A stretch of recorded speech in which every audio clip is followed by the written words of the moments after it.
Well, if everybody's here, we're ready to get started. Good afternoon. My name's Robert Curtis. I was Rick's friend, am Rick's friend.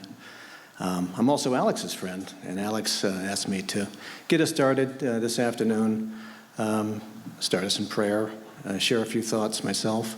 But I first and foremost just want to say on behalf of the Varvel family, welcome everybody.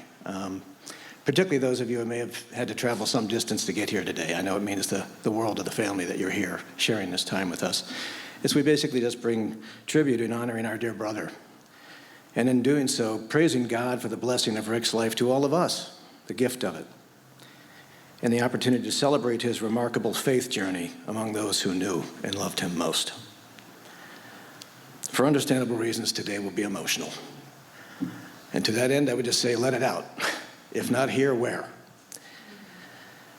And we can draw consolation from one another as we affectionately reflect on Rick's remarkable life together, but also remembering and being encouraged by 2 Corinthians 5:8, which says to be absent from the body is to be present with the Father, which is certainly where Rick is. So if you please bow your heads and pray with me. Dear Father, we pray you send your Holy Spirit upon us now as we remember Rick, honoring the gift of his life and endeavoring to bring glory to your name by our prayers, tributes, and reflections. Bless all those mourning Rick's earthly passing, especially his wonderful family, and comfort us with the assurance of his transformation in your eternal presence. We praise you for your will, guiding Rick's life to answer your invitation to faith and holy trust in your grace. Now we rejoice and celebrate Rick's salvation and eternal restoration by the promise of Jesus' redemptive love and Rick's testimony therein. In Jesus' name, amen. First off, let me just say right off the bat,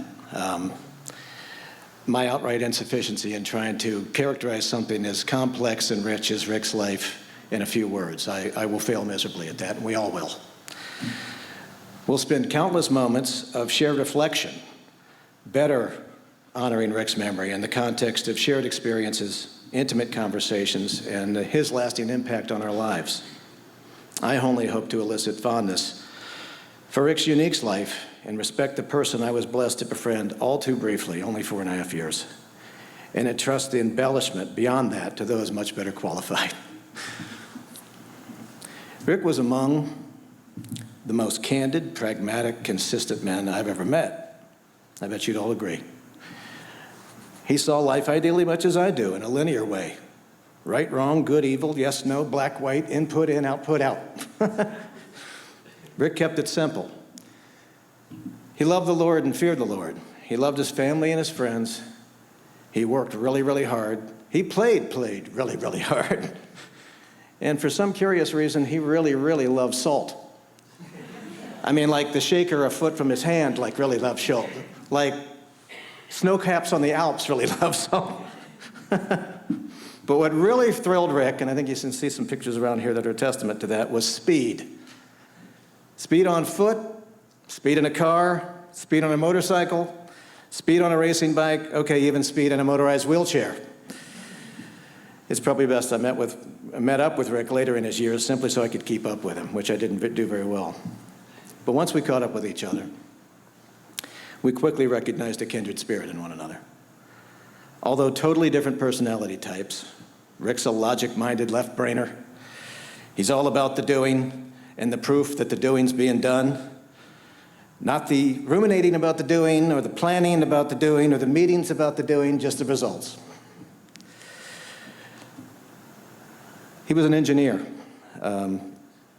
And that's what you expect from an engineer. Me, on the other hand, I've been in sales my entire life. Enough said. So we're at least as interested in the sizzle as we are the steak. I'm not sure Rick would agree with that. I first met Rick and Maria when they joined our church small group back in 2020. And what was obvious the second I saw him was that he was an endurance athlete. I didn't know what sport at that time, but I had more BMI in my little finger than he had in his whole body. So I knew Rick was a very fit guy. He loved the character test of pushing himself through limitations and the intense focus, the physical strain, and the rewards of setting difficult but worthy goals. He would draw greatly from that medal when faced with the challenge of a lifetime after his accident. And as you all must know, on September 17th of 2020, Rick was out riding his bike, as he did nearly every day, when tragically Rick's bike hit a car, broke his neck in several places, and severed his central nervous system below the chest. From that day forward, he set an impossibly high bar for determination and never give up persistence. Once finally home after 6 months in rehab clinics, Rick went back to work, doing what came naturally, working the problem. He did so all in, and without "why me?" bitterness or anger. He would often share the research enthusiastically and share research on his latest innovation or technological advancements in neuroscience that he had just read about, often petitioning to be part of the tests of those advancements. He never stopped pursuing the possibility of a cure or advocating for his optimal health right to the end. Then came the COVID version of our small group on Skype. This format, unfortunately, had all the intimacy of a campaign robocall. Nathan would lead, and the mouths in the room would start to speak. That would be me. And, oops, hang on here, let me find my spot. Rick was brilliant, contemplative, and very modest, but when he had something to say, it was said authentically and genuinely. He had an instinct for introducing the elephant in the room and dispensing with the platitudes. But even with its virtual limitations, prayer was the one constant thing among our small group that we could give Rick and Maria throughout Rick's convalescence.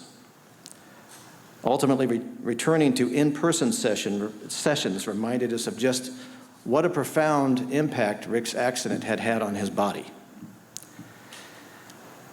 Watching Rick struggle to continue working, well beyond his capacity to endure it, was a beautiful living tribute to his sense of duty to Maria and his family. In the same way, in the same spirit, and worthy of its own profound recognition is Maria's selfless service to Rick's care and treatment. Her world changed as profoundly as Rick's that day of that horrible accident. Maria is a model of devotion, and her love and support are as remarkable as Rick's determination for getting better. Maria has devoutly and beautifully honored the Lord and her allegiance to Rick through her tireless service to his care. Rick built the kind of foundation and passed on the kind of legacy from which lasting achievement and consistent progress are inspired. He resisted the rest on your laurels posturing typically befalling such success. Rick was too smart, principled, and humble to see the value in that.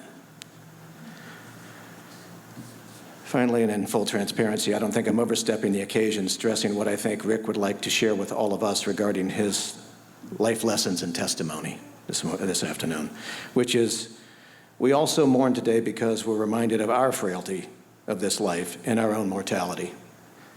Lest we place our full faith in Jesus' promises found in John 3:16. Rick's greatest hope for all of us, especially now, is that we should embrace the same invitation to faith, that he imperfectly answered, submitting to the will of a perfect Father and embracing the life eternal in his holy kingdom.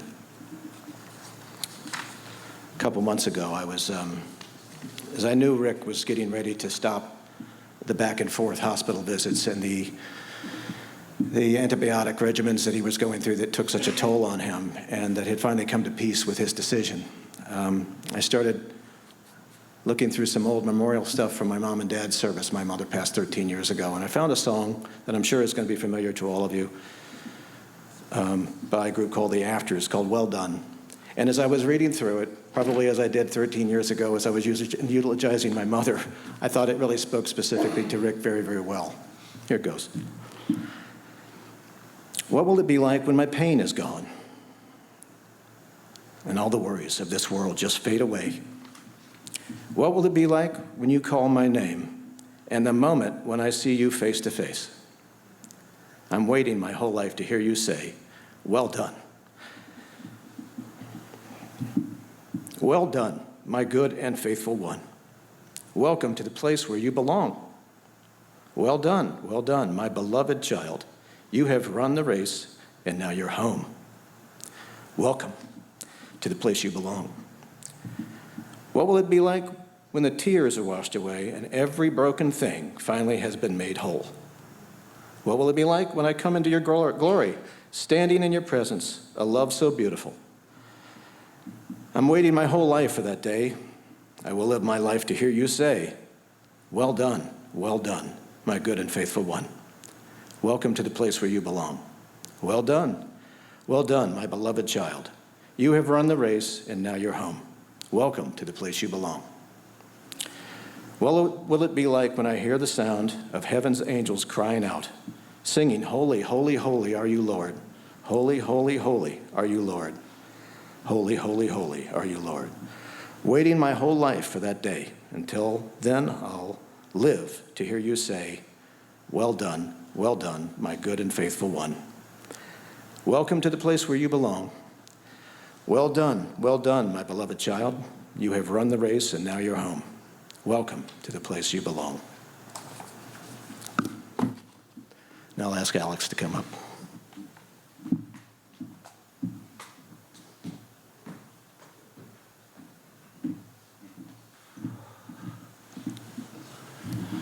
I should have gone first. I don't know. Thank you, Robert.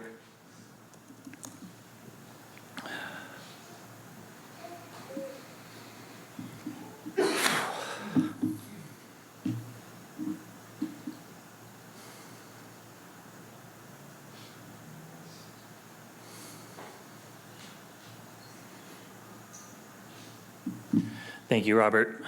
As my dad always told you, he was so impressed with your ability to speak to crowds, to just articulate difficult messages, and with your composure and everything. I know he would be honored to have you up here speaking for him today, so thank you, Robert. I'd also like to thank everyone else for joining us today. We have people who've flown in from all over the United States to be here, people leaving their families, their routines, busy lives, just to be here to support me and my family. And so I know many people who my dad loved are also watching online. I hope the live stream is working. And just because you can't be here physically, I want you to know that my dad isn't any less honored. You were a big part of our lives, and we're thankful for each and every one of you, whether you're here or not. I'd also like to say thank you specifically to Rashidul and Ravi, my managers at Intel. All throughout my dad's journey, they have received nothing but the utmost support from me to be there to support my dad and my family. Because of them, I was able to spend the last 2 weeks of my dad's life right by his side, and the week after that, supporting my family. I didn't even have to ask. Rashidul told me take the time off. Didn't have vacation time. I didn't have PTO, anything like that. He just said, be with the people who are important to you and who love you. And so those are moments with my dad I'll truly cherish for the rest of my life. And a huge thank you goes out to them for managing with their heart first and the company's pocketbook second. I think they're examples of how that's supposed to look. So ever since my dad passed, I knew that I'd be in front of all you today. My dad always told me as well how proud of me he was when it came to my ability to public speak. Each time he told me that, I'd tell him that I got it from him. And if you knew my dad, that most certainly is not true. But I did get pretty much everything else from him. He was my teacher. He was my guide, my biggest cheerleader, instrumental in shaping nearly every facet of my character, my aspirations, my life's trajectory. If you don't believe me, my dad printed out some C++ code and he taped it on the ceiling right above my changing table, just so I could get a head start. You know, it's a competitive world out there. By the time I was a year old, I was working on projects with him. There's a picture of us in matching flannels doing some caulking on the baseboard. You know, he wanted me to make sure I knew how to use the gun and everything. I didn't at the time, but I grew into that. I was riding my bike nearly as quickly as you could let a kid ride a bike. I think there's some guidelines there, maybe too early CPS gets called, I don't know. So as soon as he trusted me, I was on that thing though. As you know, my dad was a man of integrity. He taught me to be a man of my word, to always look out for those who are less fortunate. He worked so hard to give me a life of opportunities that most people are not afforded, in hopes that one day I could extend those lessons and opportunities to my family. He always told me that a parent doesn't know how good of a parent they are until they meet their grandchildren. Sadly, my dad won't have that opportunity, but I have no intentions of letting him down.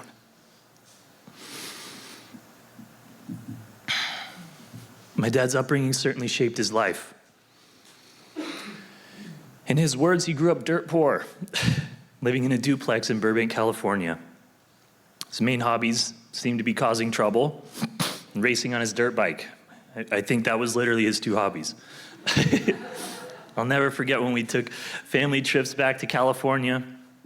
We'd be driving down the road, and my dad would point, oh, that's the wash that me and my friend smoked our first cigarette at. And then we'd drive past the house, and oh, that's where we tried to make vodka, and then something went wrong, and I burnt my leg and almost burned the house down. Like, what the? And then this is the house we were making bombs out of Drano and tinfoil. Back then, the Drano was in a glass bottle, so when you put the tinfoil in, you cap it, it explodes. As all boys love to do. Just more dangerous when it's glass, and so that's where it exploded, and that's what these scars are from. So how my dad made it to 72 is a miracle, in and of itself, but he worked hard every single one of those 72 years. He got his first job in an auto body shop when he was 14, and he wasn't responsible for doing the fun stuff. His role was sanding the cars and getting them prepped for paint. Even so, my dad was pretty excited to make money, especially during the summer. The only downside is he got $1 an hour. He loves to tell that story. Him and his friends used that money to go buy a go-kart. It took him a while to save up for it, as you'd expect. But because it's my dad, instead of just driving it around the neighborhood, they found the biggest hill they could find, drove it down that so they could go faster. Then they set up spotters at the intersection to make sure that no cars were coming. But in talking with him, it didn't really seemed like they took that part too seriously. So again, another miracle they didn't get hit while they were doing all that. They didn't really seem too focused on the safety parts of things. And speaking of which, the go-kart didn't really have brakes either. So they rigged up a parachute, as you do when you don't have brakes. And once you got to the flat part of the hill, you'd pull the lever and the parachute would come out. But the downside to that plan is that when you pull the parachute, it created so much drag that the front wheels lifted off the go-kart. So you better be pointed down the road because you might be in the, not where you want to be. So my dad never, lost his desire for the extreme and for going fast. And that's really what led him to get his first dirt bike. Towards the end of high school, my grandpa, his father, was riding bikes, and so my dad wanted to pick that up, and he did so pretty quickly. He learned how to start it and ride it and everything like that, and most of the time, him and his brother Mike would just take it out into the desert and ride around out there. But because it's my dad, that wasn't nearly exciting enough. He entered some open desert dirt races. You just kind of bomb out there, but he said those were too sketchy because he didn't really know what to expect out in the middle of the desert, but he still loved the competitive element of it, and that led him to motocross. During his racing career, his best friend Lauren was also his biggest rival. My dad loved how they would push each other to just get faster and faster, and eventually, Lauren and my dad opened up their own motorcycle shop. Their specialty was modifying the exhaust systems to add more power to the bike. To do what? To go faster. It was my dad. And what ultimately brought my dad's riding career to an end was that seeing a lot of his friends and even some pros get injured in pretty major ways. Numerous people he knew and saw, they got paralyzed or they got messed up their legs and things like that. And so that really made him lose his edge. And once that's gone, the doubt creeps in, and it's even more dangerous to get out there and ride. So ultimately he said, okay, let me hang up the boots. It was a number of years before he found something to replace his dirt bike, but once he discovered cycling, That sustained his itch to be on two wheels for the rest of his life. In parallel to this season of my dad's life, his first series of real jobs was working as a machinist. His dad was a machinist, so natural career for him to get into. And despite being smart, my dad didn't have a lot of ambition coming out of high school, so he just kind of went where it felt natural. He worked at numerous machine shops, all of which seemed to have the word precision in their name for some reason. I guess you don't really want an imprecise machinist, but you don't really have to be that on the nose. As time went on, he could tell that he was just going to be stuck there if he didn't change some things around. And so he got into CNC programming, and he would use computers to program the tools to make the parts, and that's really what kickstarted his career.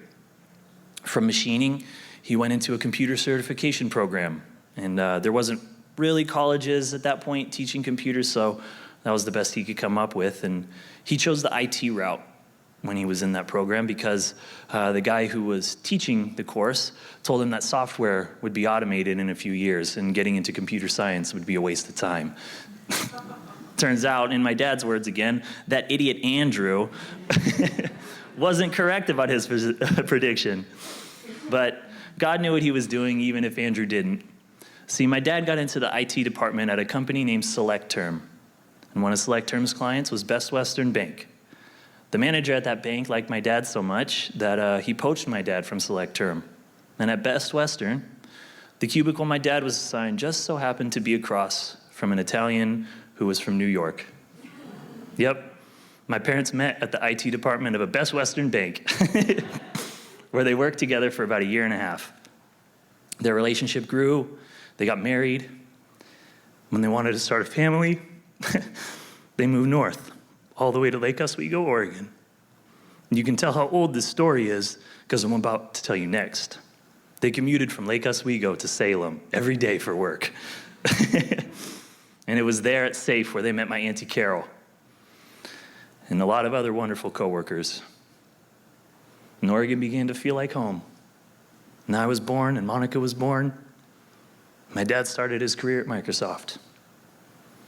My dad was determined to give me a life and my sister a life better than the one that he had, that went above and beyond anything he could have imagined.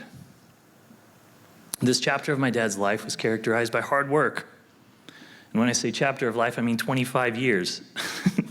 25 years of waking up before anyone else in the house. 25 years of staying up later than anyone else. I truly have never met anybody who worked as hard as my dad did. He was my inspiration when I was working full-time and going to school at night for my master's degrees. And I'd get home at about 10:30 p.m., still have a few more hours to go. And I'd mope about, because that's what I do when I have a couple hours of work at 10:30. And anytime I'd go get water, go use the bathroom or anything like that, there was a light on.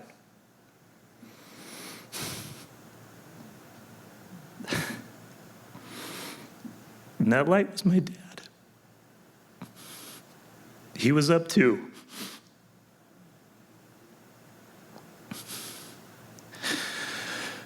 And that would energize me and inspire me.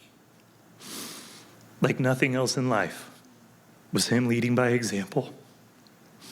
If my dad was up working for me, then I could work.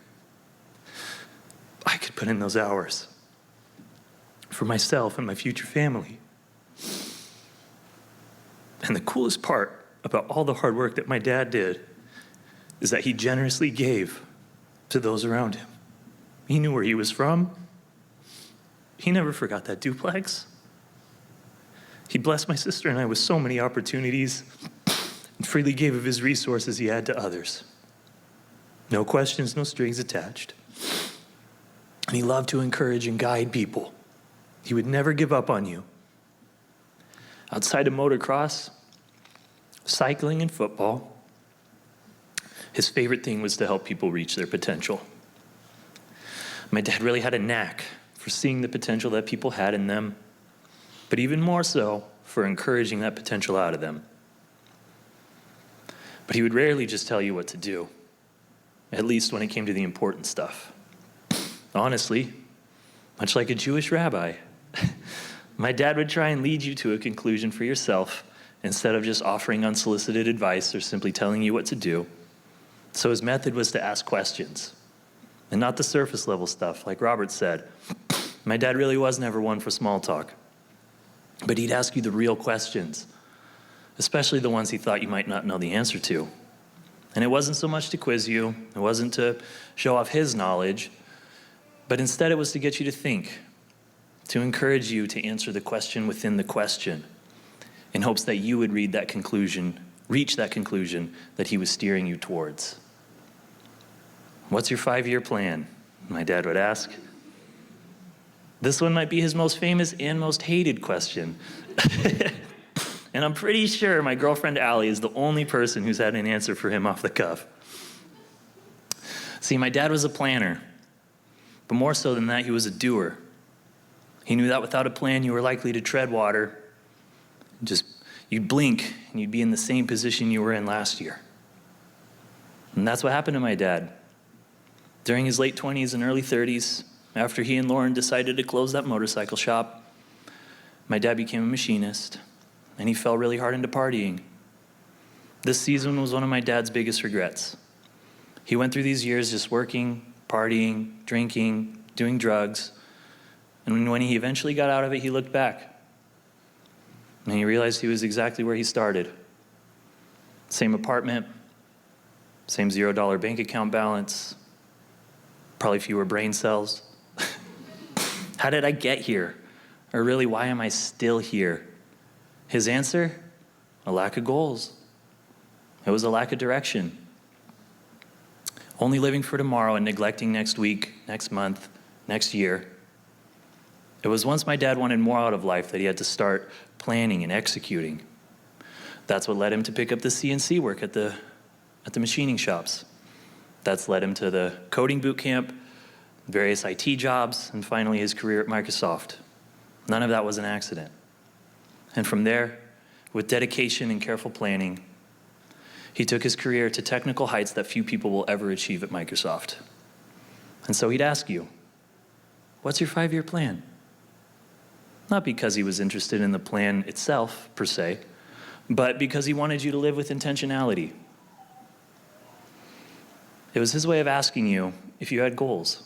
And if you didn't have goals, hopefully that question would spur you into making some. And once you set those goals, you better write them down. And you better look at them often. Because if you write your plan down, Alex, you're 50% more likely to do it.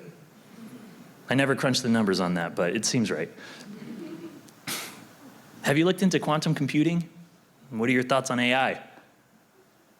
Coupled with being a planner, my dad was a learner. And if he was awake, he was learning. When Monica and I were growing up, he spent a lot of time learning new things for his job. So much so that pretty much every party you could find him in the corner, reading his documents. Sorry, Allison, my dad was not much of the life of the party, but I think that's why he married my mom. When Monica and I were around high school age, my dad loved learning about nutrition and specifically brain function. Initially, it was my sister's gluten sensitivity that got him learning, and from there, he just ran with it. As I mentioned, my dad had that phase where he partied a lot, and that made him paranoid of getting Alzheimer's. So he spent a lot of time learning how diets affect cognitive ability and seeing if he could reverse some of that.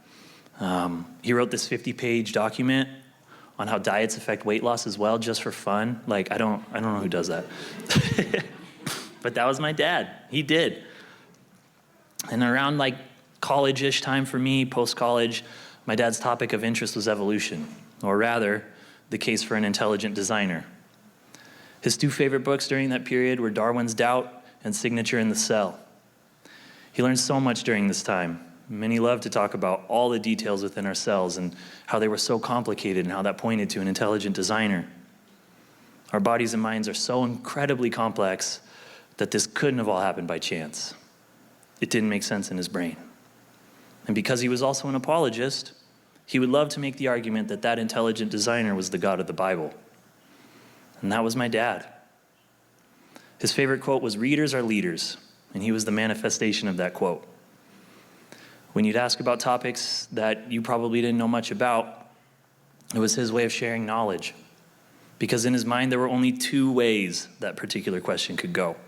You might know what he's talking about, which meant you were about to have a really fun conversation, or you had no idea what he was talking about, which is usually how it went. But his hope was that you'd say, no, I don't know about that, Rick. But have you looked into whatever? And then he could learn from you. He was always so curious and was such a good listener. The third option he never seemed to consider was just a lack of interest in learning altogether. There were times when his questions fell upon deaf ears, like we had this red dictionary growing up, and anytime my dad would say a word that we didn't know, he would tell us to go look it up. Being obstinate children who abhorred school, yes, believe it or not, I didn't like school growing up, we would say, Dad, just tell me what the word means. No, go look it up. He'd reply, because that was my dad. He wasn't going to tell you the answer. He was going to let you come to that conclusion yourself. And once my dad got into his accident, his new topic of research was how to walk again.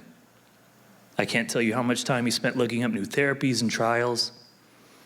And if you had a question about stem cells or the spinal cord, he knew the answer.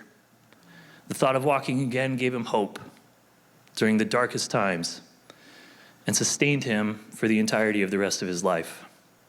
In his mind, he was going to get into a trial and get on that bike again.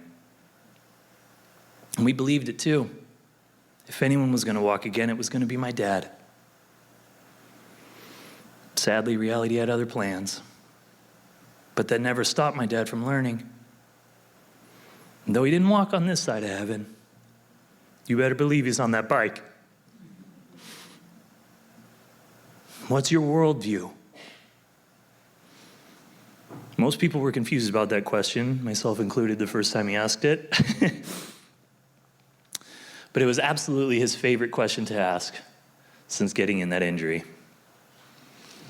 My dad was a Christian, and that shaped how he saw the world. Over the past 5 years, I saw him embrace his faith in ways that I don't know if he would have otherwise. What I've neglected to mention so far is that my dad was also one of the most independent and self-motivated people that I've ever met. At times, it encroached on control freak territory, but suffice it to say, if my dad wanted something done, he was going to make it happen. He'd often tell me, if you want something done right, do it yourself, which has led me to starting and not finishing a lot of projects at my house, but it didn't fall upon deaf ears. So, what does getting paralyzed do to the most independent person ever? It changes their heart. When you go from not only being capable of, but actually meeting pretty much every goal you've ever set in your life, to not being able to brush your teeth, it changes your heart. Now, if you knew my dad, the change you would have expected was that he was just going to fall into a deep depression and quit. See, second to Alzheimer's, paralysis was his next biggest fear. But instead of letting his circumstances win, my dad fought, and he did so with supernatural amounts of grace. My dad had to relinquish all of his independence and control in his life. And the only two things that made that possible were his faith and my mom. Throughout my parents' entire marriage, my mom has stood by his side, faithfully honoring the covenant that she made to him back in 1989. This is what in sickness and in health looks like. In all the ways my dad has been an inspiration, my mom has inspired me just as much. This is what loyalty looks like. This is what self-sacrifice looks like. My mom is steadfastness personified. It clearly wasn't easy for them, either of them, but they never wavered in their commitment to one another. Not a single time, and I'm not exaggerating, not a single time did my dad complain about the situation he was in. And as he continued to fight, he pressed into his faith, always asking God to reveal in him what lessons he should be learning. And as he prayed, I saw my dad's heart get softer. I saw firsthand what can happen when someone lets faith lead their life. Empathy began to well up in him. He was always looking out for other people first. Despite his situation, he was going to ask how you were doing or what you were up to. I saw his priorities get totally flipped on their head. My dad used to be pretty materialistic in that he really just liked nice stuff. You could line up 10 things in front of him and say, pick your favorite, and he would pick the most expensive one. It was uncanny. But he just liked nice stuff. But what does stuff and money get you when you can't use it? All the sacrifices he made, all the work he put into accumulating money, things, for what? He had to shift what he valued in life.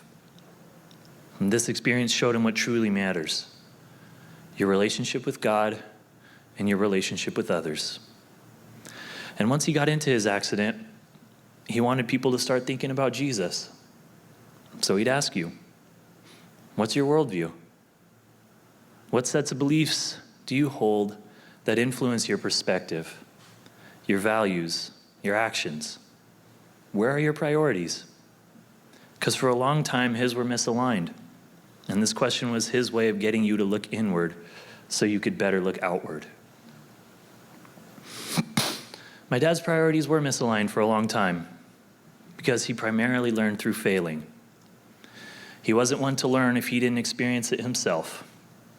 And this was one of the things I know he wished he could have changed about himself, because he learned a lot of lessons the hard way and he wasted a lot of time.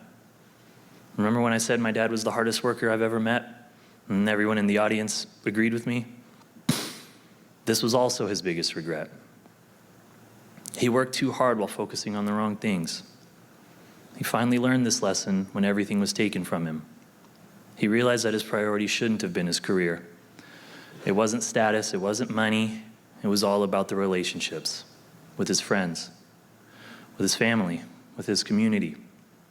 I know if my dad had another day here, he wouldn't be looking at any accolade or medal that he won from Microsoft that's up on his bookshelf, or a dollar amount on a screen. He'd be spending it right here in this room with everybody he loved.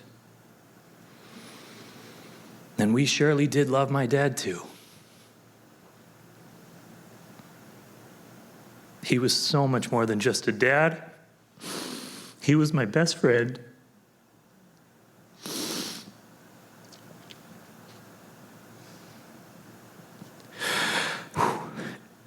And in the same way he pulled potential out of people in his life, he did the same thing for me. I have so many examples of my dad discovering that I love something, and he would be the first one to join in with me. He played Legos with me.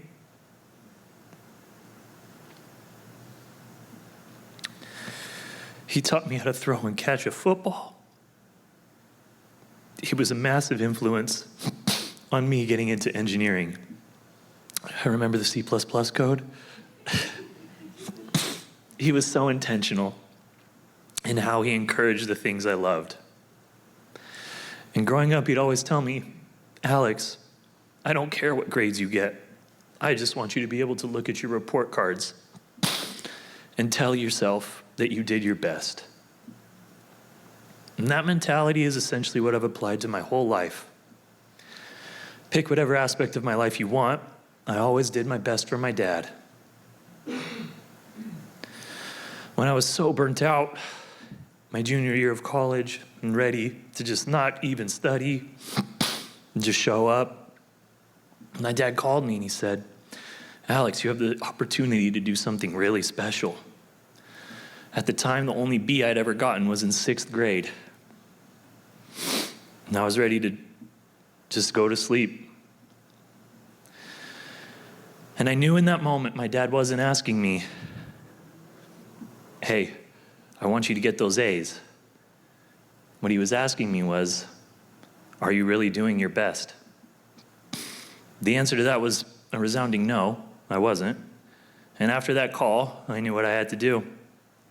I stayed up well into the night studying and subsequently acing my finals, just like he knew I could. But that was my dad. If he saw something in you and he knew you were taking action and working hard, there was nothing he wouldn't do for you. He was always rooting for you and cheering you on, asking the big questions to elevate you to heights he knew you could reach, even if you didn't know that yourself. And for better or for worse, my dad answered all of his own big questions with his life. As we reflect on the impact he's had on all of us, we have an opportunity to learn from his life, the good and the bad. Let us consider my dad's big questions as we continue through our own lives.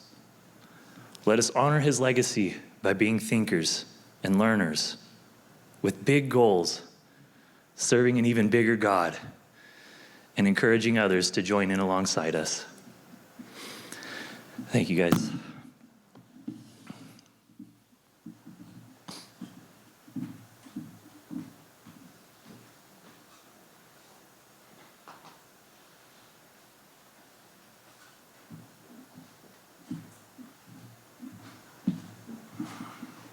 Thank you, Alex. That was beautiful.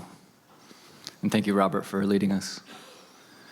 So we're going to transition into a time where you'll have an opportunity to share some stories of Rick, too.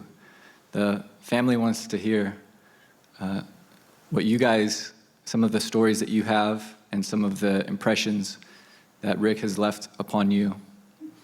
So what I'm going to ask you guys to do is we're going to have an open mic.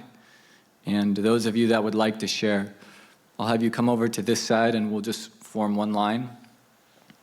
And then you can share maybe a 5-minute story or so, and then we'll go on to the next one. And I know that a lot of you have stories that you want to share.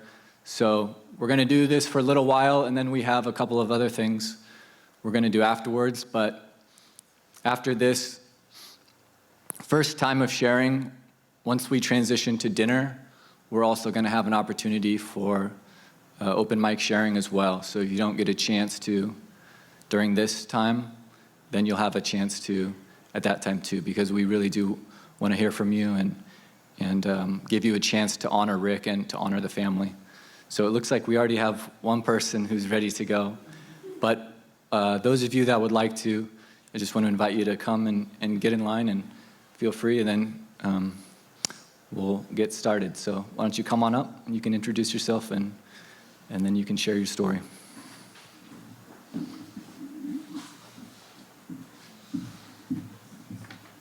Just in case, I told Alex earlier I was a crier, so we'll see how this goes.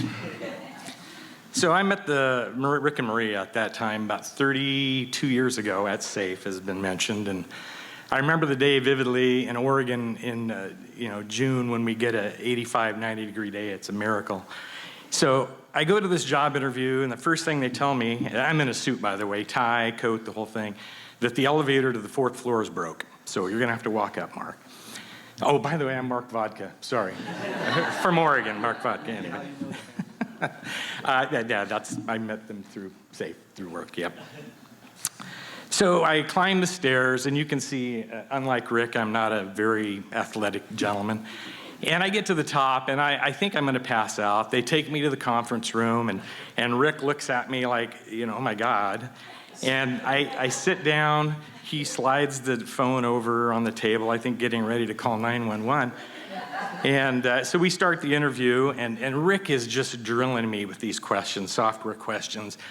And I'm, deer in the headlights trying to answer him. And I'm thinking, there's just no way I'm going to get this job, right? This guy is the smartest guy I have met.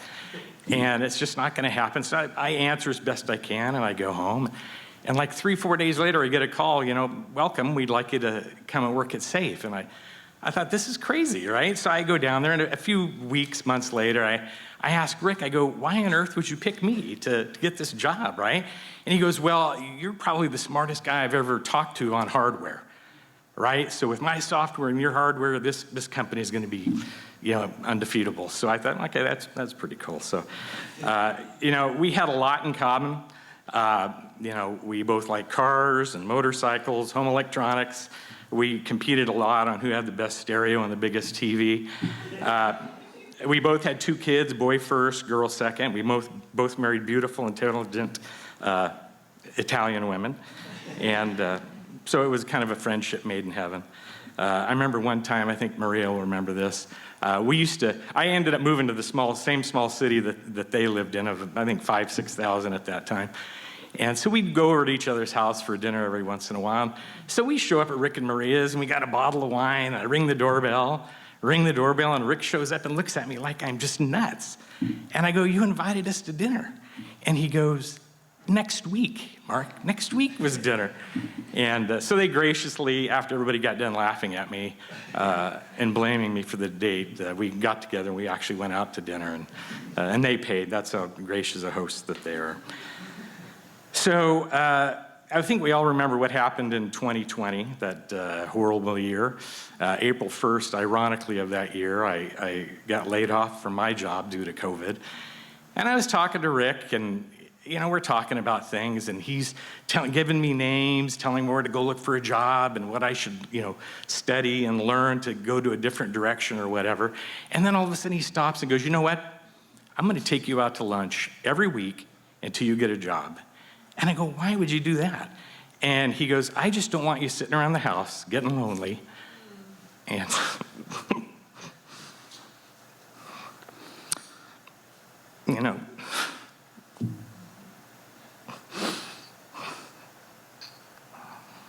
anyway, it was very nice. The only downside is it had to be Thai food, which I think everybody knows that joke now, so. Anyway, if you're lucky in life, you get 1 or 2 good friends. If you're really lucky, the Lord will send you one like Rick.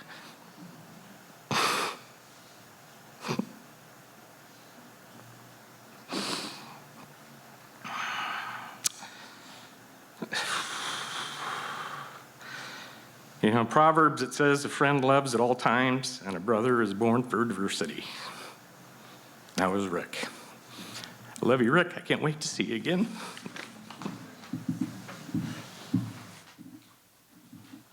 Thanks, Mark. All right, we'll invite the next one.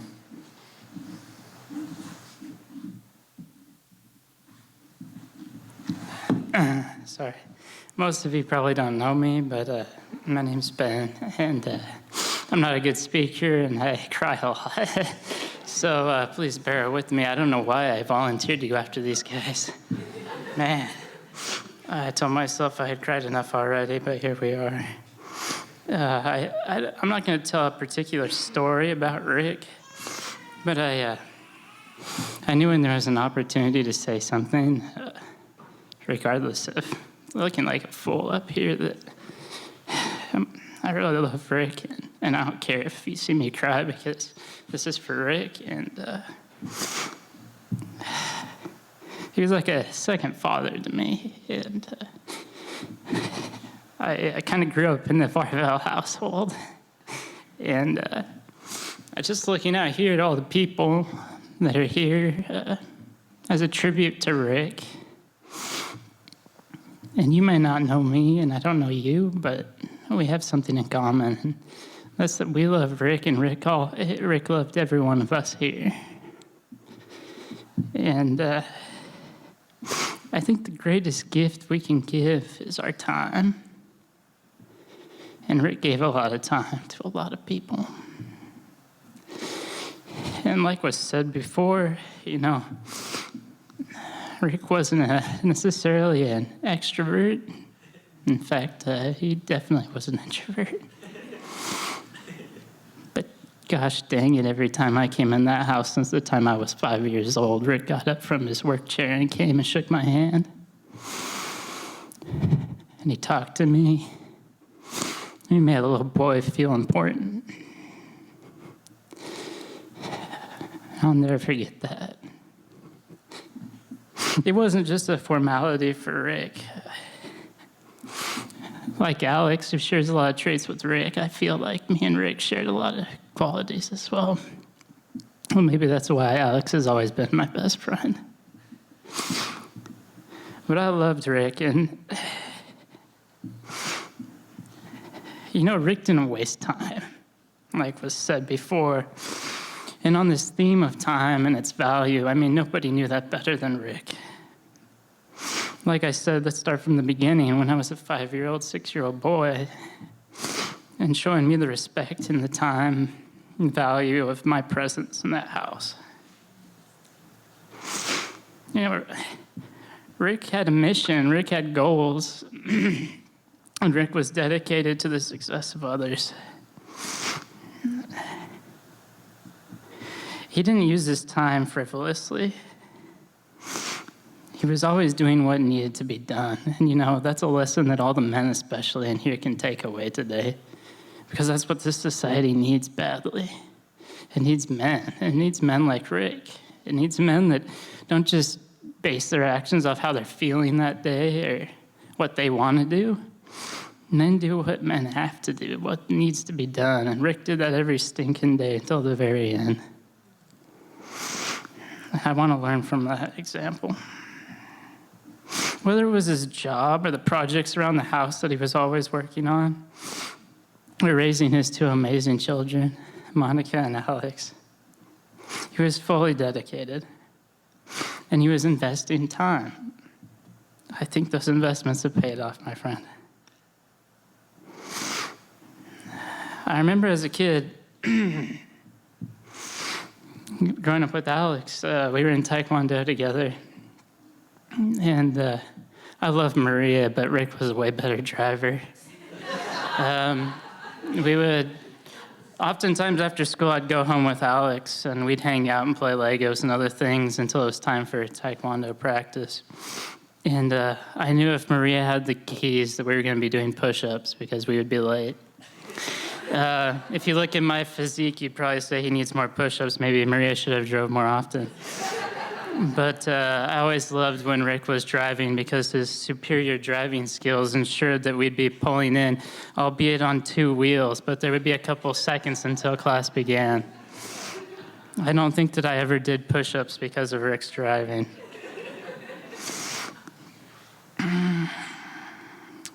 Fast forward then to later in life, I was blessed with the opportunity to come visit Rick leading up to his final week of life. And that was a really special opportunity. I thank God for that. And even in the state he was physically, he was sharp as a tack. He was still investing time in me.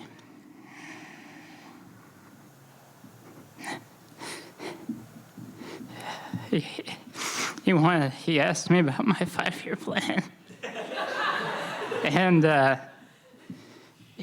after I told him, he did tell me to write it down. That is also true.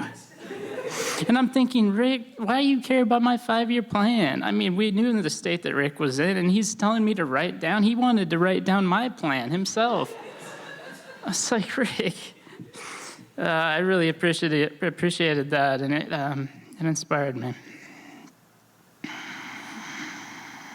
So I was thinking as I was talking to Rick in that final week, and I kind of thought to myself selfishly, like I came here to encourage a man in his time of need. And it turns out he was encouraging me. I came away from there more empowered and uplifted than I'm sure Rick felt by my little visit. And I just know that I'm a better man because I knew Rick. And I know that the time he spent investing in all of us in this room is going to pay dividends in the future. And I just pray that we all learn from Rick and that we choose to spend our time wisely, investing in the things that matter most, and taking time for those that are important to us. I just want to thank Rick for everything he's given us.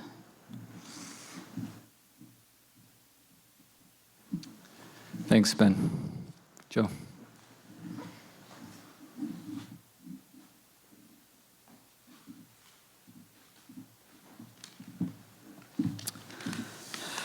Hello. For those of you who don't know me, I'm Joe. I'm Alex's close friend and roommate. I just wanted to briefly share what Rick meant to me. I've known the Varvels for over 10 years at this point, but I've become much closer with them over the past 2.5 when I moved to Arizona on my own. Rick and his family welcomed me into their home unconditionally. It'd be no exaggeration to say that Rick welcomed me and treated me like his second son. He treated me with love, encouragement, and always a stern correction when I couldn't articulate my 5-year plan. And I'm sorry, Rick, I still don't really know what I'm doing for breakfast tomorrow, but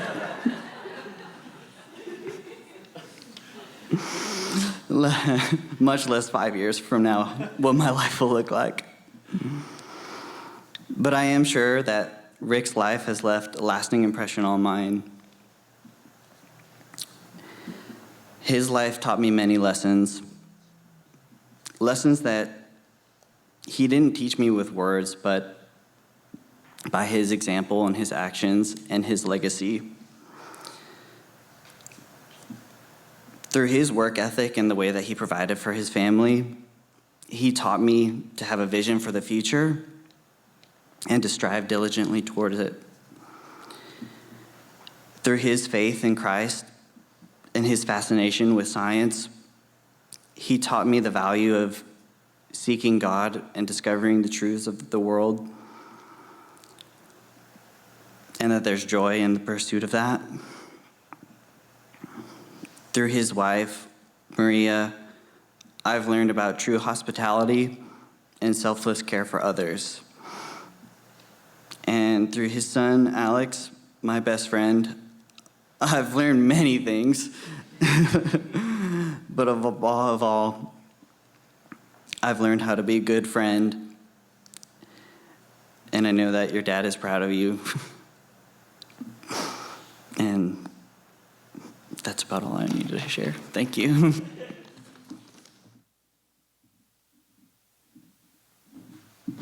Thanks, Joe.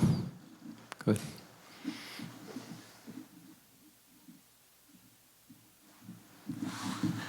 Hi, my name is Janet Oswald, and I've known the Varvels for 34 years. They were our neighbors on one side of us. Then they built 2 houses down on the other side of us, and they built a mile away from us. And so Maria and I were pregnant at the same time, and we had children within months apart, Alex and Erica, and they were best of buds until junior high hit. We walk in line, meet up with the vice principal, and he asks, "Are you 2 friends?" Alex says, "No, he's not friends with a girl, no." They're friends again now, though. I want to say not so much about Rick, but I am impressed so much with all of Alex's friends. I didn't realize Rick and Maria had 10 other sons or more. We've met them all this weekend, and it's been amazing. They're all wonderful. I do have one funny story. You all know how Rick is so organized and anal about everything. I remember they were hanging a light in their dining room. First house, I think. And he spent days or weeks building the box to hold the light in place to hang it perfectly. The light was hung within an hour, but the box took days. But that was Rick, and they were the best neighbors. We love their family. Thank you, and we will miss them so much. Thank you. Thank you, Janet. I think we'll still have time for a couple more after these guys are through. So if there's a couple more people that want to share, feel free to jump in line when you get the chance. All right, go ahead.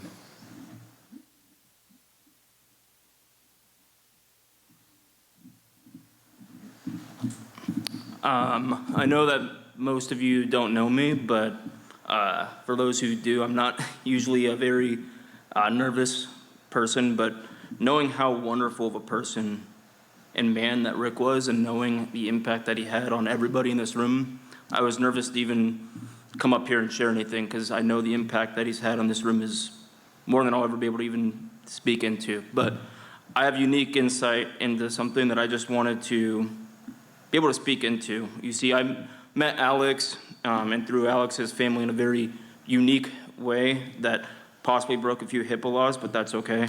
My wife is a nurse at the hospital that his dad was at, and she's been working on the neurological floor for about 4 years, I believe now. And, you know, I remember her telling me about this man that she met at work who, in his condition, usually was a different level of care. But the first time she met him, she remembers being just so surprised, because she walked into his room expecting one, you know, the same type of patient she normally takes care of, yet she walks in and he's working on his computer and he's in a Zoom meeting, and she's asking him to please get off the meeting so that she can take care of him. And, you know, I remember her telling me how much of a fighter he was. And,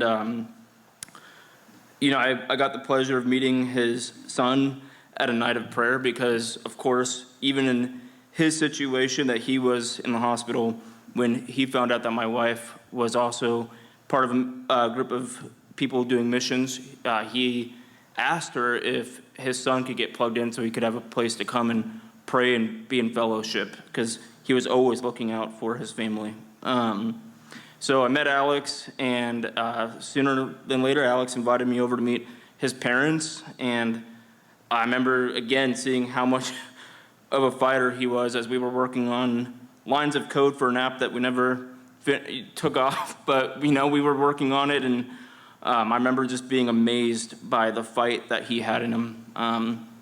Again, a few months later, my wife and I went over for dinner, and we were graciously hosted by Alex's family.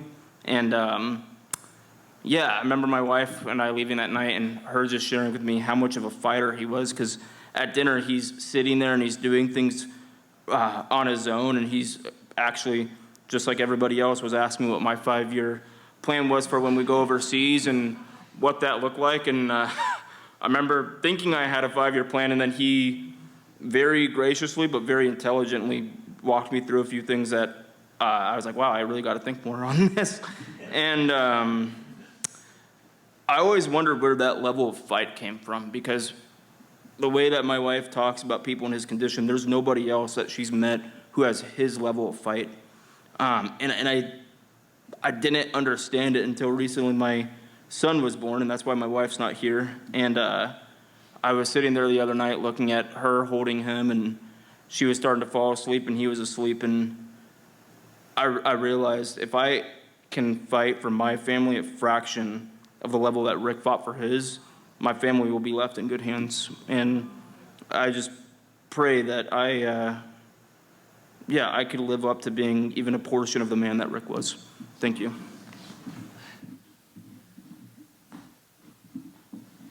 Thank you for coming up and sharing. All right, Josh.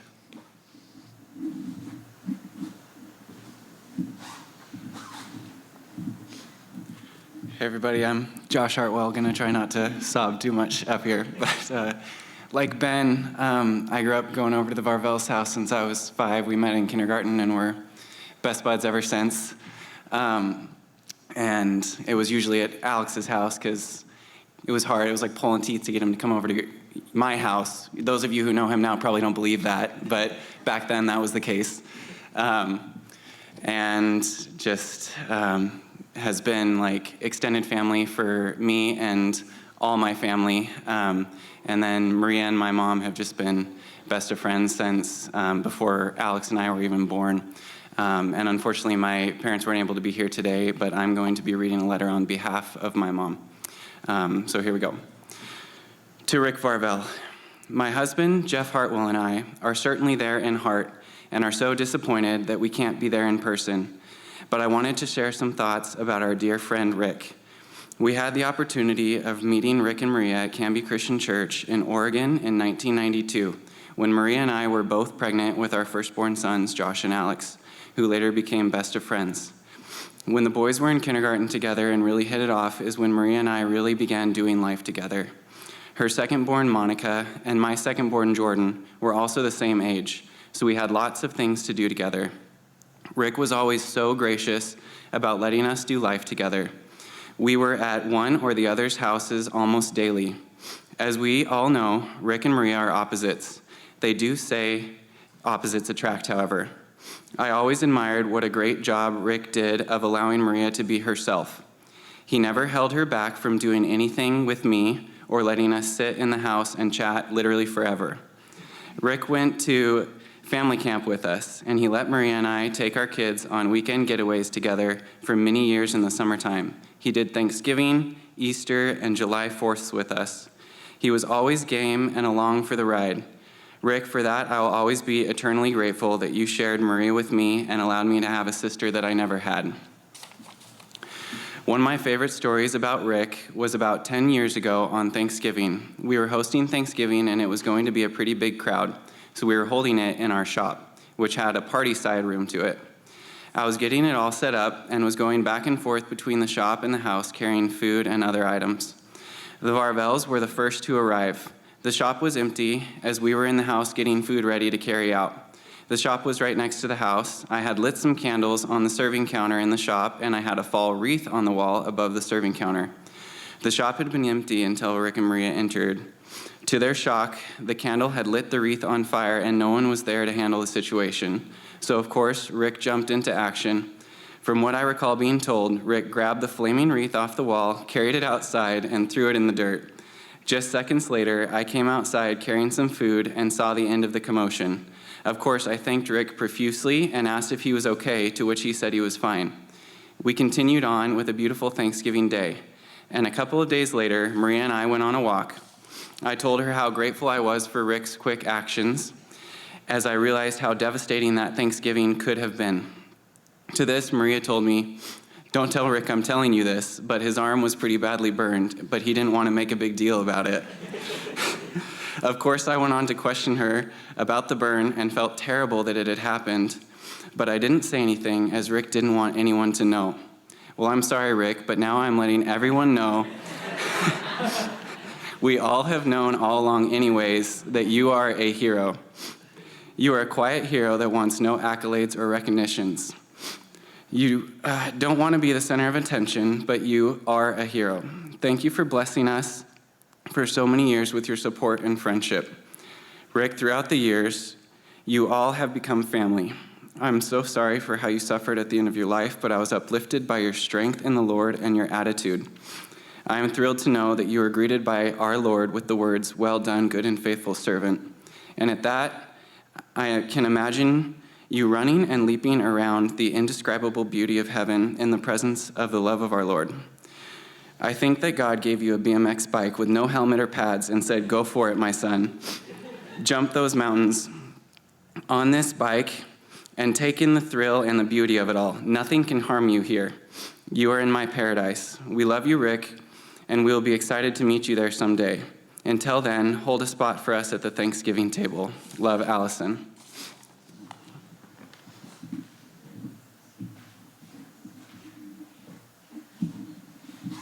Thank you, Josh. All right, go ahead and come on up. Hello, I'm Kendra. Haven't had the pleasure to meet Rick, but I'm actually here just to support Alex and his family.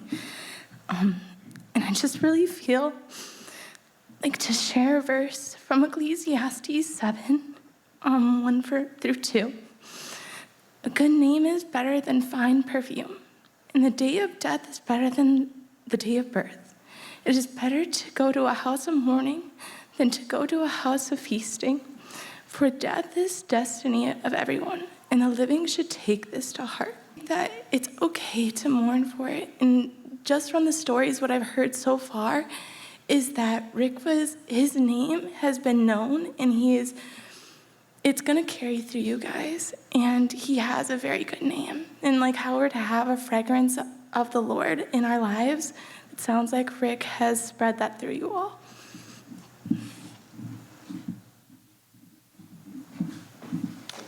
Thank you. Go ahead.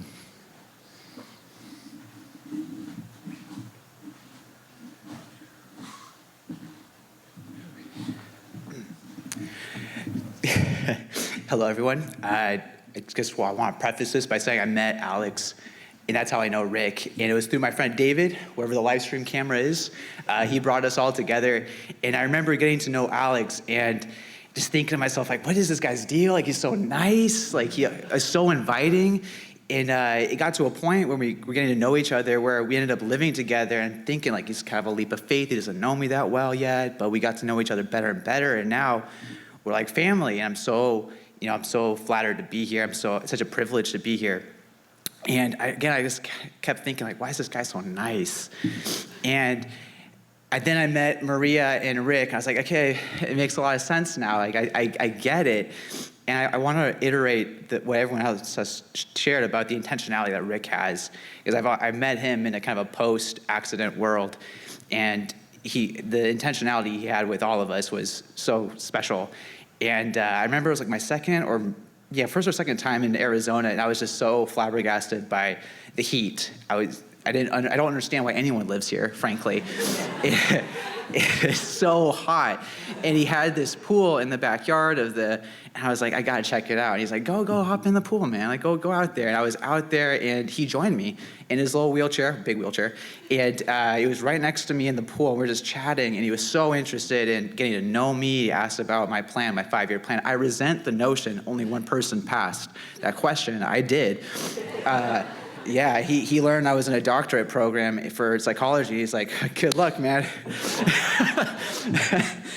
And I remember sitting in that pool next to him, and it's like 116, 117 degrees, and like time is passing, and I'm like, there's no way it is good for this man to be outside. It's like, we're approaching minute 30, and eventually I'm like, dude, like, are you good? Like, do you want to go back inside? Like, there's shade over there. And he starts like reclining in his chair, but he's like, nah, I'm good. And he was just so interested in getting to know me. I'm sure he got some kind of sunburn or whatever later, but I guess I just keep coming back to how much he cared to get to know me, one of Alex's friends, and welcoming me into his life. I so fondly remember all of our dinners together, the Super Bowl together, and it's been such a privilege to get to know Alex, his family, and I'm very honored to be here. So thank you.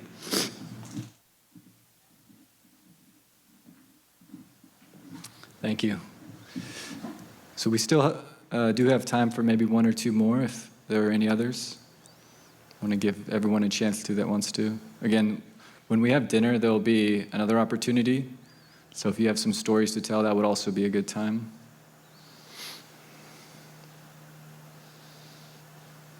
Okay, so I think we're going to transition. Yeah, I do want to. Yeah, okay. So I don't know if I introduced myself before. I'm Dennis. I'm a friend of the family. I've known the Varvels from Oregon days, and now I live in Arizona with Alex and Joe. So one of the things that Rick and I used to always chat when he came over to our house or I would go to their house about endurance sports. I am a semi-retired runner, and he was a hardcore biker. So we would always compare like pain stories or bad weather stories from a bike and a runner's perspective. And then we would try to outduel each other, as men do. But one of the things that I noticed when Rick had his accident, obviously that took away his whole kind of athletic career and opportunities. But it didn't take away him wanting to cheer other people on and to see other people have the same opportunities that he had once had and the same experiences. And it was amazing how when we would talk about our stories, he was a very, everyone I think has been sharing how curious Rick was, and Alex talked about him being such a learner. And one of the things that I noticed with Rick after his accident, how God really changed him, he became curious about people and about the deeper things of our lives and our hearts and our souls. And I noticed that even through the conversations we would have about work or about endurance sports, he was curious about me and how those experiences had contributed to my life. And he was supportive of the things that I was doing and that I would do in the future. And it was really amazing to watch someone who was declining physically and suffering be such a spark of life and of an example of faith. And so I want to honor him for that. And it's something I'll always remember about him. So thank you, guys. So we have the slideshow, I believe.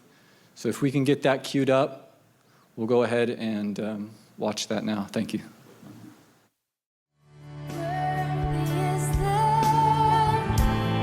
Heaven's mercy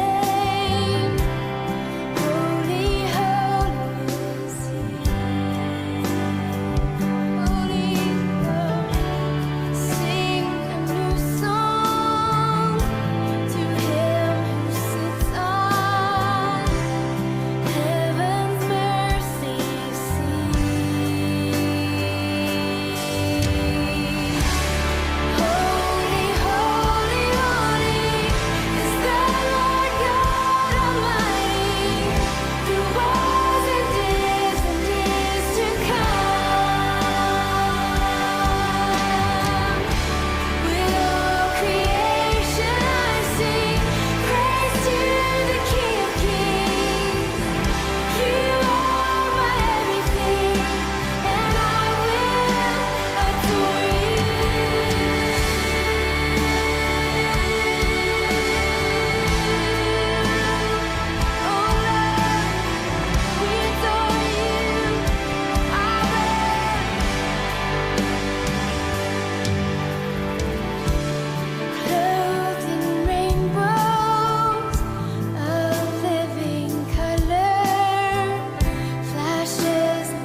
for me, who can be against me? Yeah. For Jesus, there's nothing impossible for you. When all I see are the exits, you see the beauty. Thank you, God. When all I see is the cross, God, you see the empty tomb. So when I fight on my knees with my head lifted high. Oh God, the battle belongs to you, and every fear I lay at your feet. I'll sing through the night. Oh God, the battle belongs to you. Almighty fortress, you go before us. Nothing can stand against the power of our God.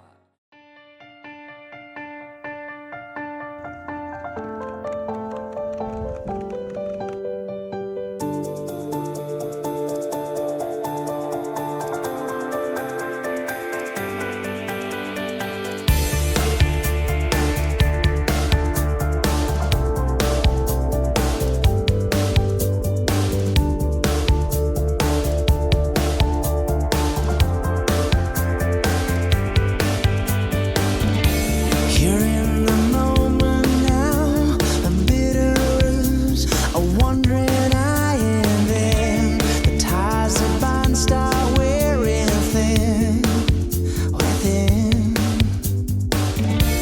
You're in the moment now, when all that you've been blessed with is not enough.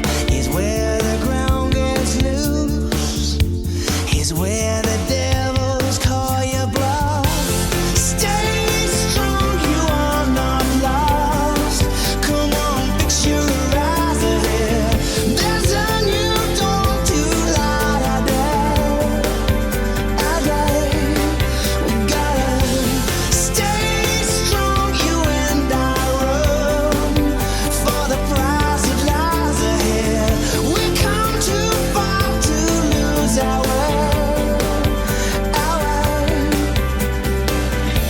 We sing the tragic flaws, the tortured souls, the saints we feed our play.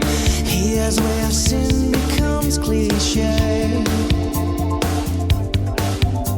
We've come through wilderness and watched the cloud by day, the burning sky into dawn. Have you forgotten who you are? Did you forget whose trip you're on? Stay strong, you are not lost. Come on, fix your eyes ahead. There's a new dawn to light our day. We gotta stay strong, you and I run for the prize that lies ahead. We come too far to lose our way. Get up, there's further to go. Get up, there's more to be done.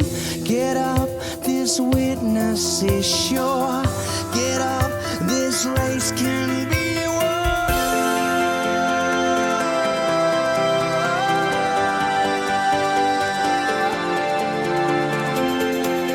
This race can be won. We gotta stay strong, you are not lost. Come on, fix your eyes ahead. Our Father's door will light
Hello.